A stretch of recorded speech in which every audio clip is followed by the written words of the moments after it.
Et je vais passer la parole à Monsieur l'ambassadeur de Monaco. Je vous remercie, Madame le sénateur. Donc, je suis l'ambassadeur de Monaco. Je suis en poste depuis le mois de janvier. C'est mon premier poste diplomatique et avant, j'étais président du Parlement monégasque. J'ai encore des choses à apprendre. En ce qui concerne le sujet qui nous intéresse aujourd'hui, je suis accompagné de Madame Rakona Logov, qui est la secrétaire générale du département des affaires sociales de la principauté de Monaco, qui correspond au ministère des Affaires sociales. C'est elle qui va vous faire la présentation et je suis accompagné de Valérie Bourrel-Melchior, qui est ministre conseiller auprès de l'ambassade. Donc, vos questions s'adresseront principalement à Madame Rakona Logov. Je crois que vous avez une présentation. Oui. Alors, J'ai une présentation. Comment vous voulez que... mais je crois que je vais vous déplacer. Oui, je crois qu'il est ici. On atteint notre seuil de technicité et notre principe de Peter. Il en faut.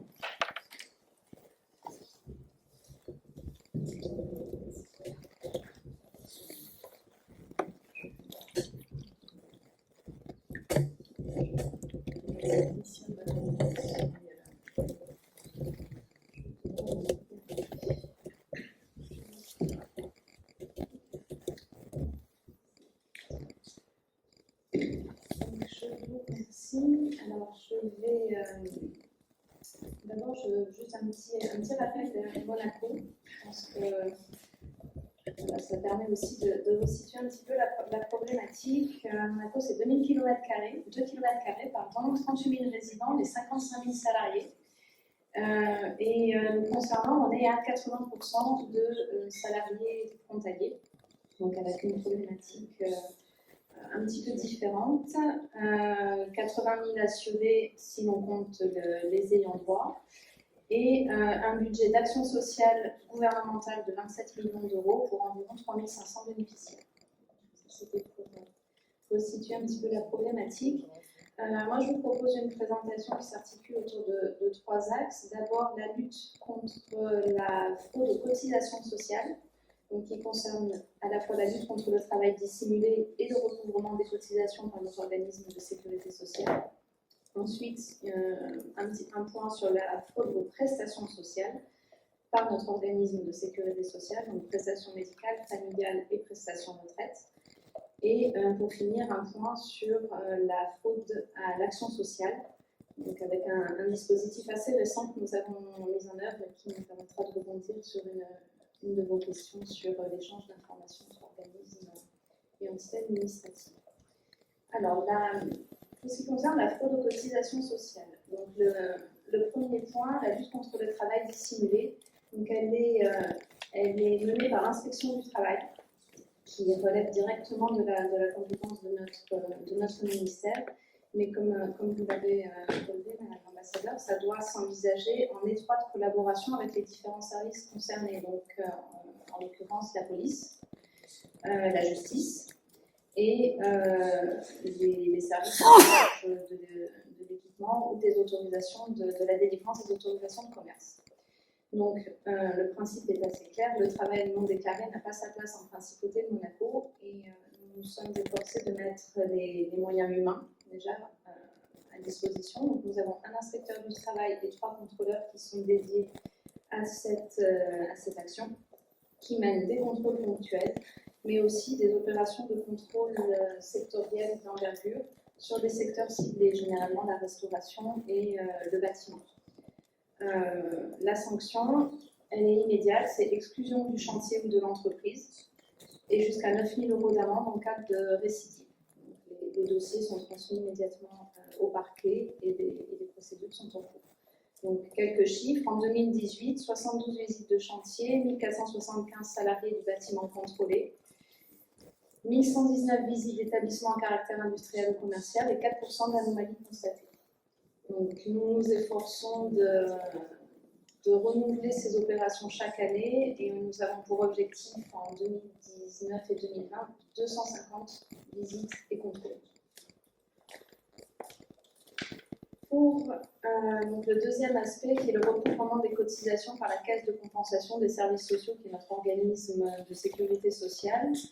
Donc, le principe, c'est que chaque employeur doit procéder tous les mois à une déclaration nominative de tous les salaires qu'il verse pour chacun de ses salariés. La Caisse a 4 contrôleurs assermentés et nous avons un petit peu moins de 4000 employeurs enregistrés aujourd'hui en principauté.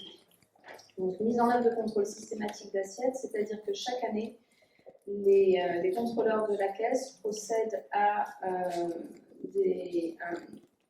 ils font un document récapitulatif annuel pour chaque employeur et chaque salarié, qui donne lieu, le cas échéant, à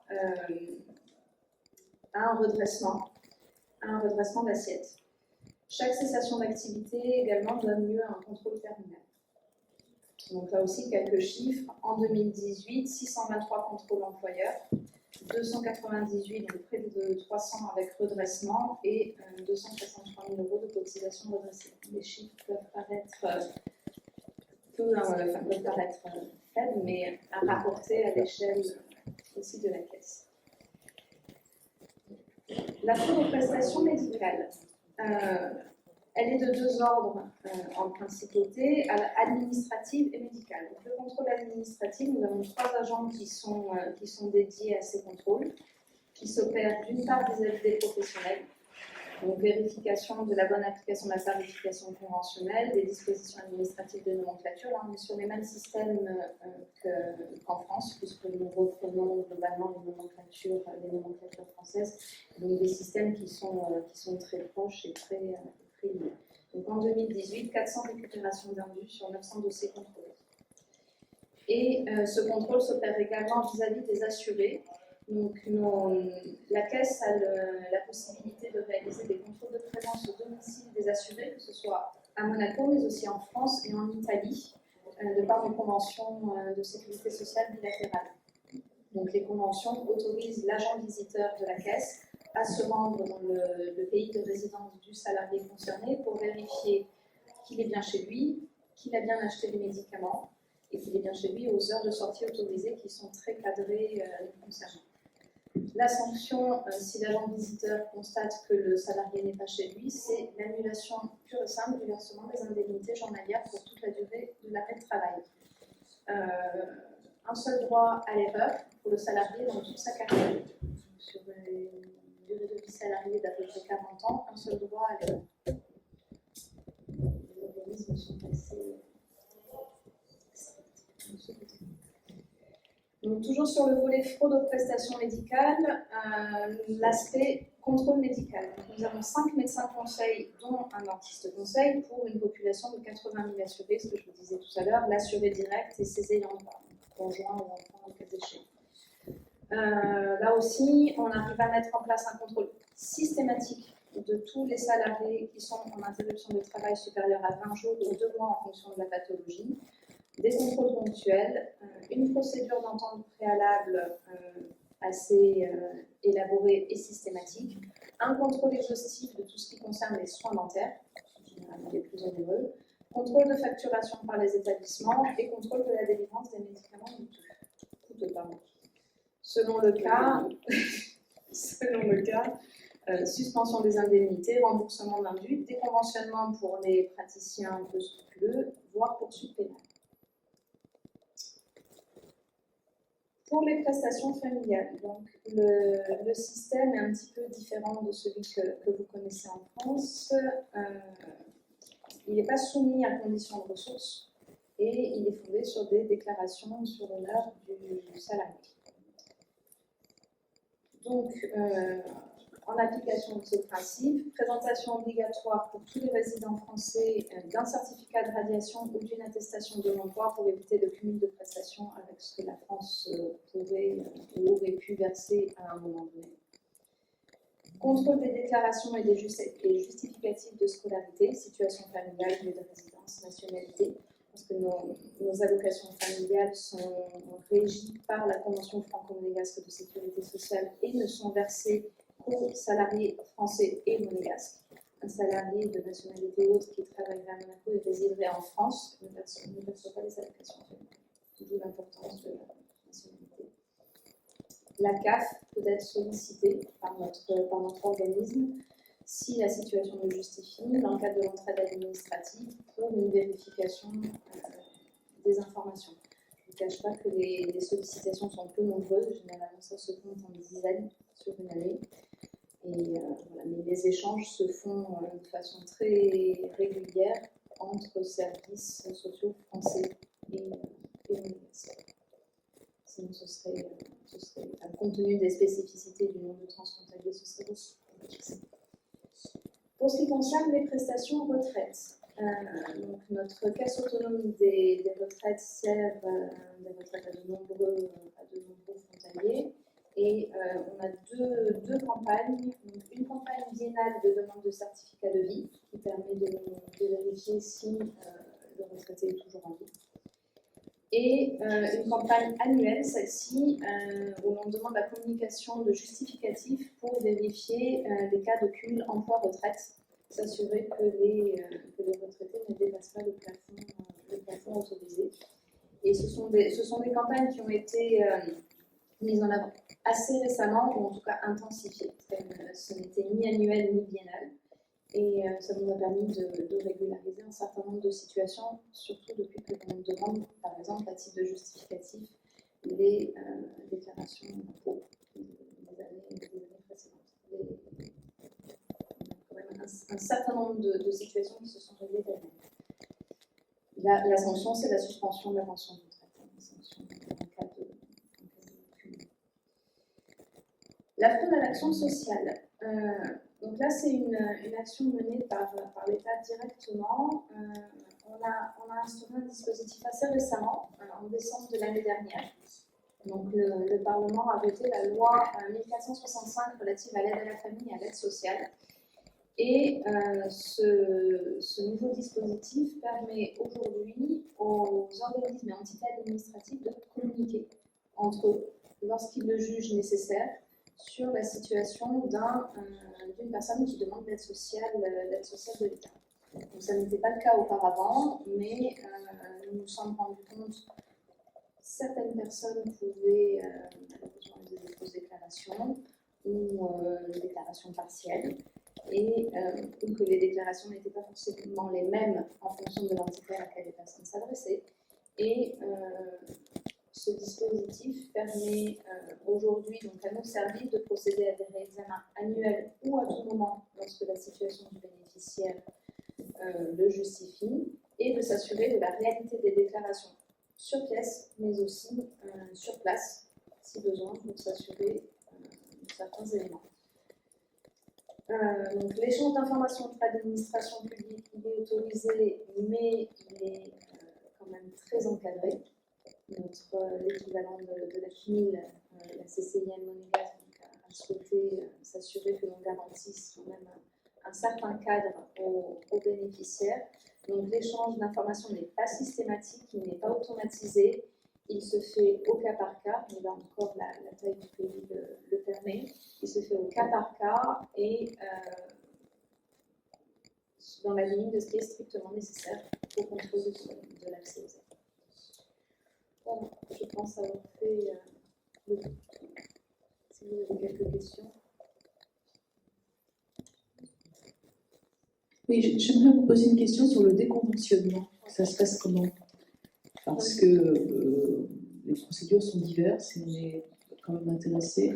Et évidemment, est-ce que ça touche ou pas les médecins des pays avec lesquels vous avez une convention? Parce qu'en fait, donc les médecins, qu'ils soient installés en principauté ou dans les communes limitrophes un petit peu plus éloignées, donc sont conventionnés, mais avec notre organisme, donc avec la Caisse de compensation des services sociaux. Ils s'engagent à un certain nombre de choses en signant cette convention avec l'organisme. En cas de fraude constatée, donc le médecin, il y a un échange de courrier, il y a un échange confraternel en premier lieu, suivi éventuellement d'un échange de courrier un petit peu plus administratif. Et le médecin est entendu en ses explications. Il est invité à participer à une réunion entre médecins et dirigeants de la caisse. s'il reconnaît les faits, s'il rembourse, il n'y a aucun souci, mais certains médecins, soit ne répondent pas aux convocations, soit démentent les faits qui leur sont reprochés, et dans ces cas-là, la Caisse se réserve le droit, sur proposition de la commission de déconventionnement de l'organisme, de déconventionner les médecins. Donc il est déconventionné pour les la actes, principauté, pour la pour principauté. les actes pratiqués vis-à-vis des assurés de la Caisse monégasque. J'ai une question relative à la fraude documentaire, pour savoir comment est-ce que vous luttez contre cette fraude et comment est-ce que vous avez sensibilisé vos agents sur ces enjeux. Alors c'est difficile parce que la plupart de nos aides, comme vous l'avez vu, se font sur la base de déclarations sur l'honneur. Donc c'est toute la difficulté. On a sensibilisé, enfin, nos services sociaux font un grand travail d'écoute et d'accompagnement des requérants pour les aider à fournir des documents appropriés. Après, malheureusement, les déclarations sur l'honneur, on n'est pas à l'abri. Mais la loi récemment votée nous permet maintenant de croiser les infos. On a une limite du besoin, mais c'est vrai que ça nous permet de croiser les infos entre entités. Donc ça, ça nous permet déjà d'aller un petit peu plus loin. C'est un travail au cas par cas. Il y a vraiment un accompagnement individuel de chaque personne qui se fait, quel que soit le domaine, mais c'est compliqué. Le droit à l'erreur, une fois pour toute une carrière, Pour les prestations médicales. les prestations médicales. Oui, les indemnités journalières, si la personne n'est pas à son domicile en cas de visite. D'accord. Uniquement. Oui. Concernant le cumul emploi-retraite, vous évoquez effectivement la campagne annuelle de vérification et de justification. Vous évoquez tout à l'heure la suspension du versement de la pension s'il fraude. Et il y a là Entre 60 et 65 ans. Ouais. il y a un droit à l'erreur là, à ce niveau-là ou... D'accord. Une Il y fois a un droit à l'erreur, il y a aussi un accompagnement qui se fait par le service social de la Caisse, qui est un service très dynamique. On se rend compte quand on examine les dossiers, certaines personnes ne savent pas, tout simplement. Ils ne sont pas au courant qu'ils n'ont pas le droit de travailler au-delà d'un certain montant. Certaines personnes peuvent dépasser l'effet de seuil, 10 euros, 15 euros. Dans ces cas-là, la Caisse peut être aussi très, très humaine et ne pas sanctionner. Dans certains cas, on ne réclame pas d'indu. Enfin, il y a vraiment, là encore, la taille du pays permet un suivi quasi individuel. Mais la sanction est automatiquement la suspension du versement de la pension de réversion. Le principe, c'est celui-ci. D'accord, c'est celui-ci. Le principe est celui-ci. Très bien, merci. Et je vous remercie. Peut-être qu'on, dans la deuxième vague de questions, peut-être qu'on viendra vers vous. Merci beaucoup de votre présentation. Vous pourrez nous l'envoyer. D'accord, merci.